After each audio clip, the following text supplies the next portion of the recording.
Dear students, দিশার YouTube চ্যানেলে সবাইকে স্বাগত। আজকে আমরা মূল বিষয় যেটার উপরে আলোকপাত করব সেটা হচ্ছে ডাব্লিউবি কনস্টেবল 2025 যে প্রিলিমসের পরীক্ষাটা গত রবিবারে হয়ে গেল। এই কোশ্চেনটা নিয়ে সারা জায়গায় বিভিন্ন চর্চিত হচ্ছে যে কোশ্চেন হার্ড হয়েছে, কেউ বলছে মডারেট হয়েছে, কিন্তু প্রশ্নটা হলো অন্য জায়গায়। এখানে যে ধরনের প্রশ্নগুলো তোলা হয়েছে এটা না হার্ড, না মডারেট, না ইজি। এটা হচ্ছে টোটালি কনসেপচুয়াল প্রশ্নের উপরে ডাব্লিউপি কোশ্চেন এগিয়ে গিয়েছে। শুধুমাত্র দেখা গেছে, আমি প্রচুর অ্যানালিসিস করলাম, দেখলাম যে যে সকল ছাত্রছাত্রীরা শুধুমাত্র পুলিশের ওপর পরীক্ষা দেওয়ার জন্য প্রস্তুতি নিচ্ছে তারা অনেকটা বেশি ঝাড় খেয়েছে, কিন্তু যারা ওভারঅল অর্থাৎ হায়ার স্টাডি করছে কিন্তু পুলিশের পরীক্ষা দিচ্ছে তাদের পরীক্ষা তুলনামূলক বিচারে ভালো হয়েছে। এখানে প্রশ্ন হচ্ছে আমরা তাহলে পড়ছি কি? সবচেয়ে আমাদের আগে পড়ার ধরন পরিবর্তন করতে হবে। বিশেষত যে সকল ভাই বোনেরা তোমরা পুলিশের জন্য পড়াশোনা করছো, তোমাদের কিন্তু পড়ার পদ্ধতির একটু পরিবর্তন প্রয়োজন। আমি যতজনের সঙ্গে কথা বলেছি বা যে ধরনের ছাত্রছাত্রীদের আমার সঙ্গে কথা বলেছে, যে দেখছি যে একটা মানে চক সাজিয়ে রেখেছিল এতদিন, যে পুলিশের এখান থেকে আসে, প্রিভিয়াস ইয়ারের কোশ্চেন আসে, এগুলো পড়বো, এমসিকিউ কিছু টেস্ট দিয়ে নেবো বা মক টেস্ট দিয়ে দেখবো আমার কত স্কোর হচ্ছে, পরীক্ষা দিতে চলে যাব। কিন্তু বাস্তবিক দিক থেকে তেমন কিন্তু কোশ্চেনটা দেয়নি। মনে রাখতে হবে এই পরীক্ষা হচ্ছে 60 মিনিট। এই 60 মিনিটের পরীক্ষার জন্য যে অঙ্ক আমাদের ম্যাথ করতে হচ্ছে 25টা, জিআই করতে হচ্ছে 25টা, জিকে করতে হচ্ছে 25টা, আর ইংলিশ করতে হচ্ছে 10টা। এই ম্যাথ 25, জিআই 25 করতে গিয়ে আমাদের 50টা কোশ্চেনে কখনোই আমরা 60 মিনিটে নামাতে পারবো না। কিন্তু দেখো এখানে ম্যাথের যে কোশ্চেনগুলো দিয়েছে বা রিজনিং এর যে প্রশ্নগুলো দিয়েছে সেখানে একদম ওয়ান লাইনার নেই যে ঝট করে দেখে অপশন থেকে করে দেবো। তাহলে এর থেকে প্রমাণিত পুলিশের একমাত্র যখন একটি মাত্র পরীক্ষার মাধ্যমে সিলেকশন করবে তখন ম্যাথ এবং জিআই যে লেন্দি জিনিসটা ওই 60 মিনিটের মধ্যে নামাতে হবে। তাহলে 25টা অঙ্ক করার জন্য আগে কি করতো, প্রতিটা চ্যাপ্টারে একটা সিলেক্টিভ কিছু অঙ্ক করে গেলে হয়ে যেত। কিন্তু এখন যা সিনারিও দেখা যাচ্ছে, এই যে ম্যাথ 25টা আর জিআই 25টা করতে গেলে অন্তত 250 থেকে 2500 পর্যন্ত অঙ্ক করতে হচ্ছে। আর এই 25টা করতে গেলে 250 থেকে 2500। যার এই লেন্থ যত বেশি এগোচ্ছে তার অ্যাকুরেসি লেভেল 25-এর দিকে তত যাচ্ছে। এই সিস্টেমে পড়াশুনো শুধুমাত্র আগে ছিল পুলিশ ব্যতীত যে আদার্স যে পরীক্ষাগুলো, ধরে রাখো রাজ্যের সবচেয়ে বড় পরীক্ষা ডব্লিউবিসিএস ওরিয়েন্টেশন পড়াশোনা, এটা তো গেল শুধু ম্যাথ জিআই এর ক্ষেত্রে। আমি যা কথা বলছি ম্যাথ জিআই, আমি জিকের পার্টটা একটু পরে আসছি। তাহলে ম্যাথ আর জিআই যে চ্যাপ্টারগুলো থেকে আমরা সিলেক্টিভলি পড়াশোনা করেছি সেই পর্দা ভেঙে এবার বেরোতে হবে। এবার আমাদেরকে পড়াশোনা করতে হবে কি, যে ম্যাথের যে পোর্শনটা সলভ করব, যেগুলো চ্যাপ্টার তার ইজি টু মডারেট বা একটু আপার লেভেল পর্যন্ত অঙ্ক সলভ করতে হবে। আমি এই ভিডিওটার মাধ্যমে আমার যারা পরিচিত এবং যে সকল ছাত্রছাত্রীরা পুলিশের পরীক্ষা দিচ্ছে তাদেরকে বার্তা দেওয়ার চেষ্টা করছি যে তোমরা কিন্তু ক্ষুদ্র গণ্ডির মধ্যে থাকলে ডিফেন্সের আর এই ধরনের পরীক্ষাগুলো সহজে পাশ করতে পারবে না। তার কারণ দেখো, এরপরে তোমরা 21 তারিখ কেপি কনস্টেবল দেবে। কেপি কনস্টেবল যেহেতু দুটো পার্টে পরীক্ষা হবে, তুলনামূলক বিচারে এর থেকে অনেক ইজি কোশ্চেন থাকবে এবং কাট অফ তুলনামূলক বিচারে এর থেকে অনেক কম থাকবে। তার কারণ প্রথম প্রিলিমস হবে, আবার মাঠ হবে, তারপরে মেন হবে, তারপরে ইন্টারভিউ হবে। যত স্লট একাধিক থাকবে কাট অফ তত কম থাকবে। এইবার যে সকল ছাত্রছাত্রীরা এই পরীক্ষাটা কোশ্চেন পেয়ে এবং চারিদিকে কাট অফ দেখে নিজেদেরকে খুব ভারাক্রান্ত করেছো, আমি তাদেরকে বলবো যে আমার একটা সিনিয়র পড়াশোনার দিক থেকে বলছি যে তোমরা এতে ভয় পেও না বা নিজেকে দুর্বল ভেবো না। তোমরা যদি ভাবো, যদি নিজেদেরকে আপডেট করো, সেই কষ্ট করার মানসিকতা তৈরি করো। যে আমরা এবার ধরে রাখছি আমরা এই কেপি কনস্টেবল পেলাম না, কিন্তু পরে কেপি কনস্টেবল, পরে ডাব্লিউপি কনস্টেবল কিন্তু আমি সিলেকশন করতে পারবো, এরকম পড়াশোনা করো। আর যাদের ভালো প্রিপারেশন আছে, তারা যারা এখানে ভালো স্কোর করেছো, আশা করি তারা ডাক পাবে এবং তারা পরবর্তী যে সকল এগুলো আছে মাঠটাটগুলো তারা করবে, কিন্তু তাদের কথা আমি বলছি না।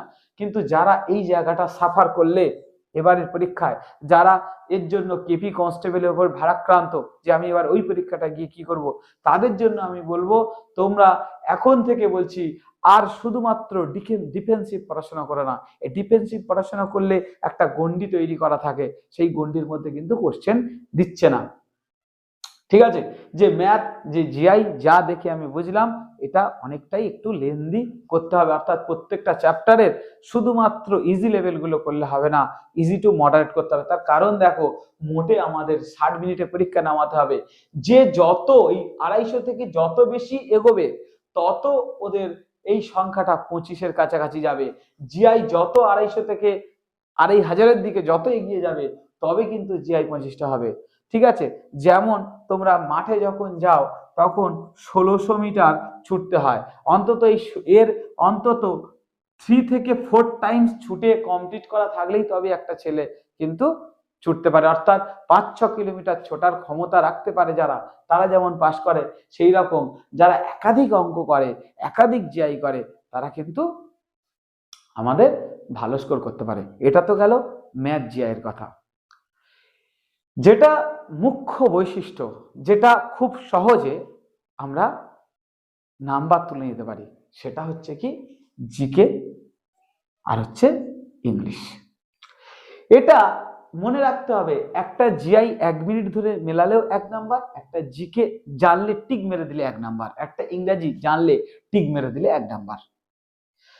আমি যদি দেখি আগে যে জিকে প্রশ্নগুলো আসতো আমাদের পুলিশের কনস্টেবলের মতো পরীক্ষায়, সেখানে কি দিত, কদিন আগে এসআই এর পরীক্ষা দিয়ে আসলে কেমন একদম দেখে মনে হলো খুব ইজি, সেইটাই পুনরাবৃত্তি হবে ভেবেছিলেন, কিন্তু বাস্তবে দেখা গেল যে জিকে যে পার্টটা সেখানে একটু অন্য স্টাইলে ওরা কোশ্চেন করেছে।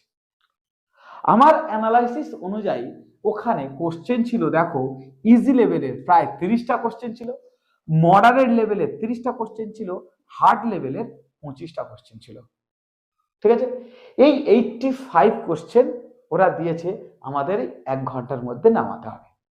সেই 1 ঘন্টার রেসপেক্টে আমরা এটা রেডি করেছি। এটা যদি বেশি সময় থাকতো তাহলে ইজি মডারেট হার্ডের মধ্যে ডিফারেন্স তৈরি হতো। আমি টোটাল জিকে ম্যাথ ইংলিশ সবার উপরে মিশিয়ে বলছি। তাহলে ধরে নিচ্ছি আমরা একটা স্টুডেন্ট যারা 30টার মধ্যে ইজি লেভেলের কোশ্চেনগুলো তারা 25টা সলভ করতে পেরেছে, মডারেট লেভেলে 30-এর মধ্যে 20টা সলভ করতে পেরেছে, আর হার্ড লেভেলে 25টার মধ্যে ন্যূনতম ধরে রাখছি 8টা সলভ করতে পেরেছে। তাহলে ওভারঅল একটা ছেলে 53 মতো আসছে। তাহলে এই 53-এর মধ্যে নেগেটিভ পজিটিভ করে আমি যদি র স্কোর 50 থেকে 53-এর মধ্যে আমরা করতে পারি, এটা ওভারঅল একটা ছেলে যারা পাস করার মতো সম্ভাবনাওয়ালা স্টুডেন্ট তাদের এই স্কোরটা আসতে পারে। এটা কিন্তু আমি কোনো কাট আপ বলছি না যে সবাই ভাবে এটা কাট আপ, এটা হচ্ছে আমার অ্যানালিসিস, এই ধরনের 1 ঘন্টার মধ্যে নামাতে হবে। কাট আপ তোমরা বিভিন্ন জায়গায় বিভিন্ন দেখবে, সেটা আমার আজকে আলোচ্য বিষয় নয়। আমি দেখব যে এই 50-53টা কি করে 60 থেকে 63 করা যায়। আমার হচ্ছে মুখ্য উদ্দেশ্য এটা, যাতে আমি একটা পরীক্ষায় যেন বুক টুকে বলতে পারি যে এই নাম্বারটা বাড়াতে হবে। তাহলে ইজি লেভেলের সংখ্যা আমাকে অ্যাটেম্প্ট বাড়াতে হবে, মডারেট লেভেলে বাড়াতে হবে, হার্ড লেভেলের বাড়াতে হবে। ঠিক আছে, এইবার এই স্কোরটা তখনই সম্ভব 60 থেকে 63 যখন আমার জিকে অ্যাটেম্প্ট সংখ্যা বেশি হবে। কারণ দেখো, টাইম আমার কম, নলেজ যদি আমার থাকে তবে তো জিকে পারবো। আমি প্রত্যেকটা ছাত্রছাত্রীকে বলি, ওই জন্য ম্যাথ জিআই তো খুব ভালো, ওটা ছাড়া চাকরি পাওয়া যায় না, কিন্তু বর্তমান রাজ্য সরকারের যে সিনারিও কোশ্চেন তৈরি হচ্ছে, সেখানে যদি জিকে যদি কোনো স্টুডেন্ট দুর্বল হয় তাহলে কিন্তু তার চাকরি পাওয়া খুবই কঠিন হয়ে যাবে। কারণ ম্যাথ যেই হয়তো পরীক্ষার সময় টাইমে নামাতে পারলো না, সে ভালো স্টুডেন্ট এবং ভালো পারে, অঙ্ক বাড়িতে ভালো পারে, কিন্তু টাইমে নামাতে পারলো না কারণ তার অঙ্ক করার সংখ্যাটা অনেক কম। সে জানে, নলেজ আছে, কিন্তু নলেজটাকে ধার দেওয়া হয়নি। সেই জন্য তাকে বাঁচাতে গেলে জিকে বাঁচাতে হবে আর ইংলিশ বাঁচাতে হবে। ইংলিশটাও পরে আসছে। তাহলে জিকে বাঁচাতে গেলে যে 25টা কোশ্চেন আছে, আমি যা দেখলাম সেখানে শুধুমাত্র পুলিশ ওরিয়েন্টেশনে জিকে না। যেমন একটা প্রশ্ন দেখো, কোশ্চেন নাম্বার আমি 14 নম্বরে দেখছিলাম। হ্যাঁ, দেখো, শাহজাহানের 4 পুত্রের মধ্যে কে অথর্ববেদ অনুবাদ করানোর ক্ষেত্রে স্বীকৃতি পান? এই ধরনের প্রশ্নগুলো আমি শুধুমাত্র আগে দেখেছিলাম বিসিএস বা ওর ইকুইভ্যালেন্ট পরীক্ষায়, কিন্তু এই ধরনের কোশ্চেনগুলো আজ পুলিশে আসছে। আর এই উত্তর করতে গেলে মুঘল পিরিয়ডের একদম খুব সুন্দর ইনডেপথে পড়াশোনা করতে হবে। তারপরে আরেকটা দেখলাম ব্যারোমিটার নিয়ে একটা কোশ্চেন আছে। আরেকটা দেখলাম কি, যে পশ্চিমবঙ্গের বর্ডার লাইনে কোন কোন স্টেট আছে, এগুলো কি মুখস্থ করা যায়? এগুলো টোটালি জিওগ্রাফি, হিস্ট্রি, এই পার্টগুলো খুব ডিটেলসে পড়াশোনা করতে হবে, তাহলেই কিন্তু পারবে। আমি বলে রাখছি, তোমরা কেপি কনস্টেবল পরীক্ষা দিতে যাবে, দেখবে এই স্ট্যান্ডার্ডই আবার নিচে নেমে গেছে। কিন্তু মনে রাখবে, প্রিলিমস পাস মানে চাকরি পাওয়া নয়। পড়াশোনা করে মেন্স ক্লিয়ার করতে পারলে তবে কিন্তু ফাইনাল সিলেকশন পাবে। এইবার আমি যদি মনে করো যে প্রিলিমস শুধু চিরজীবন দিয়ে যাব, তাহলে আবার ওই প্রতিবারই প্রতিটা চ্যাপ্টার থেকে অল্প অল্প অল্প অল্প করে যেতে হবে। তাই তোমরা যেভাবেই পড়াশোনা করো, যে স্টাইলে পড়াশোনা করো, কিন্তু পড়াশোনার মান বাড়াতে হবে। যদি 10 পা হাঁটতে হয়, তাহলে পড়াশোনা করে 20 পা আগিয়ে রাখো, যাতে পরীক্ষার খাতায় 10 পা আগাতে কোনো অসুবিধা না হয়। এবার 10 পা আগাতে গিয়ে 5 পা বাড়িতে প্র্যাকটিস করে গেলে তাহলে কিন্তু ওখানে গিয়ে হোঁচট খেয়ে পড়তে হবে আবার পরবর্তী পরীক্ষার ক্ষেত্রে। এখন বর্তমানে যা সিনারিও, প্রত্যেকটা চ্যাপ্টার, প্রত্যেকটা ম্যাথ, প্রত্যেকটা রিজনিং এর যে চ্যাপ্টার গুলো আছে, খুব ডিটেলসে পড়াশোনা করতে হবে এবং সময় ধরে অধিক সময় ব্যয় করে পড়াশোনা করতে হবে। ঠিক আছে? যে অনেকের ধারণা আমার হাইট আছে, আমি তো পুলিশের পরীক্ষার জন্য এন্টাইটেল, আমি এই পরীক্ষাটা দিয়ে দেবো, দিলে আরামসে হয়ে যাবে। তাদের ধারণা কিন্তু ভুল। কারণ আজ থেকে 5-10 বছর আগে এই সিস্টেম ছিল। এখন প্রত্যেকটা স্টুডেন্ট কিন্তু খুব ভালো। মনে রাখতে হবে, ভালোদের সঙ্গে এবারে আমাকে লড়াই দিতে হবে। আর ভালোদেরকে মানে ফেলে দিয়ে আমাকে এগোতে হলে আমার অ্যাকুরেসি লেভেল বাড়াতে হবে, আবার কর্মদক্ষতা বাড়াতে হবে। তাই এখন যারা 25টা অঙ্কের জন্য 50টা অঙ্ক করে যাচ্ছ, তাদের বলবো 250 থেকে 2500-এর দিকে কনভার্ট করার চেষ্টা করো। আর জিকের ক্ষেত্রে, এটা ম্যাথ জিআই উভয়ের ক্ষেত্রে প্রযোজ্য, জিকের ক্ষেত্রে প্রত্যেকটা history, geography, polity, economics, current affairs এখানে দেয়নি তেমন ভাবে। তাহলে এই চ্যাপ্টার ধরে ধরে ধরে ধরে বুঝে পড়াশোনা করো। ঠিক আছে? আর এরপরে আসি ইংলিশ। ইংলিশে 10 মার্কস আছে, বলে রাখছি। ডাব্লিউবিপি তে 10 মার্কস আছে, একটাই পেপার, যেহেতু কেপির প্রিলিমসে নেই, কিন্তু কেপি আবার মেন্স দিতে যাবে যখন 10 নম্বর। এই 10 নম্বরের মধ্যে যারা 0 ধরে যাচ্ছ, তারা ফাইনাল সিলেকশন পেতে গেলে না এর বরাবর। কারণ এমন প্রশ্ন দেবে না তুমি 10 নম্বরে 0 পেয়ে অন্য দিক থেকে পুরো ফাইনাল সিলেকশন পেয়ে যাওয়ার মতো ব্যবস্থা রাখতে পারো। এই জায়গাটা আমি বলবো, যারা ইংরাজির কিন্তু মানে ফোকাস দেওয়ার সময় এসেছে। কারণ আগে যে কাট আপ যেত, আজ থেকে 4-5 বছর আগে আমি দেখেছি যে সকল ছাত্রছাত্রীরা সিলেকশন পেয়েছে অনেক কম, কিন্তু এখন সে প্রিলিমসে সেই নাম্বার তুলেও সিলেকশন পাচ্ছে না। শুধুমাত্র এই ইংলিশের নাম্বার মানে একাধিক চারিদিকে নাম্বার বেড়ে যাওয়ার জন্য তোমাদের ডিফেন্সের কাটাবো কিন্তু আস্তে আস্তে ঊর্ধ্বমুখী। তাই ইংলিশটাকে এবার গুরুত্ব দেবে। ইংরেজির জন্য একটা স্টুডেন্টকে পার ডে 1 আওয়ার করে ইনভেস্ট করতে হবে। সে হয়তো এমন ইংরেজি ইনভেস্ট করলো, পরবর্তীকালে এসআই মতো পরীক্ষা যখন ডেসক্রিপটিভ লিখতে যাবে, সেই ইংরেজিটা তার ইমপ্রুভমেন্টের ক্ষেত্রে কাজে আসবে। ঠিক আছে?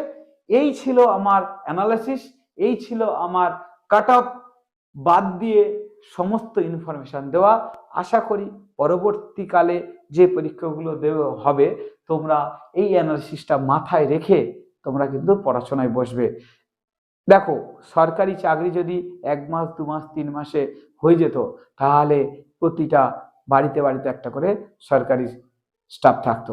তাহলে নিশ্চয়ই এর ডিমান্ড প্রচুর, বেকারত্ব প্রচুর। তাহলে এই ডিমান্ডফুল একটা জিনিস যখন তোমরা নেবে, যেটা তোমরা তোমাদের পরিবারকে উজ্জ্বল করবে, যার উপস্থিতিতে, সেই উপস্থিতি পেতে হলে এখন কিন্তু ঘাম ঝরাতে হবে। সেটা কি, খাতাতেও ঘাম ঝরাতে হবে, মাঠে গিয়েও ঘাম ঝরাতে হবে। কষ্ট হচ্ছে, আমি এই পুলিশের কখন মাঠ করব, কখন প্রিলিমস দেবো, এ সকল কিন্তু কথা আজ থেকে 5 বছর বাদে যখন বয়স চলে যাবে আর কেউ শুনবে না। ঠিক আছে? তাই এখন তোমার সময়, এটাই তোমার জীবন গড়ার সময়। এটাই মনে রাখতে হবে যে আমরা আমাদের 100% দিয়ে পরবর্তী সিলেকশন এটা পাবোই। এবং যারা ভালো স্কোর করেছো বা ওই আমার অ্যানালিসিস অনুযায়ী ওই স্কোরের মধ্যে বা ওর উপরে বা আরো বেশি আছো, তাদের আমার তরফ থেকে বা আমাদের তরফ থেকে শুভকামনা। তোমরা আরো ভালো পরবর্তীকালে নিজেদের জায়গা প্রস্তুত করতে পারবে। Thank you.